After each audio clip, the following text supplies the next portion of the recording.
اكتر الاسئله اللي بتيجي ايه هي اطقم الازاز او اطقم الكاسات والشربات اللي بتيجي للنيش. الموضوع سهل جدا فوق ما تتخيلوا.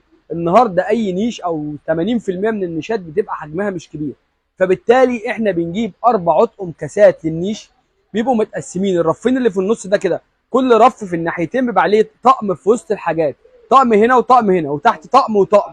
اما الرفين اللي فوق خالص في النيش بيتحط لهم طقمين شربات.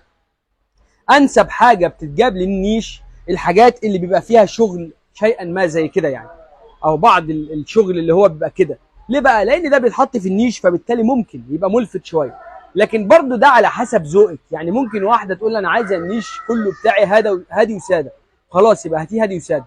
اما اطقم الكاسات احنا بنجيب مع الاطقم الثانيه بنجيب طقمين او طقم او 3 على حسب امكانياتك وعلى حسب مساحه شقتك. بتجيب اطقم بس بتجيبيها هاديه للاستخدام، اطقم تكون هاديه ومريحه للعين علشان خاطر وانت بتستخدميها يكون فيها شغل بسيط بالشكل اللي انتم شايفينه كده مثلا اهو، بالشكل اللي زي كده مثلا، شغل بيبقى تقديم وبيبقى هادي خالص. بالشكل ده كده برضو هاته بالشكل ده اهو، اهي الحاجات اللي زي كده اللي انتم شايفينها دي كده بتبقى حاجات للمطبخ، بنجيب منها طقم او 2 لتقديم للضيوف. ممكن نجيب دستة منه اللي هم 12 شبه بعض، بحيث لو جالنا اكتر من كذا ضيف، يعني اكتر من 6 ضيوف، فبنقدم لهم في الكاسات دي.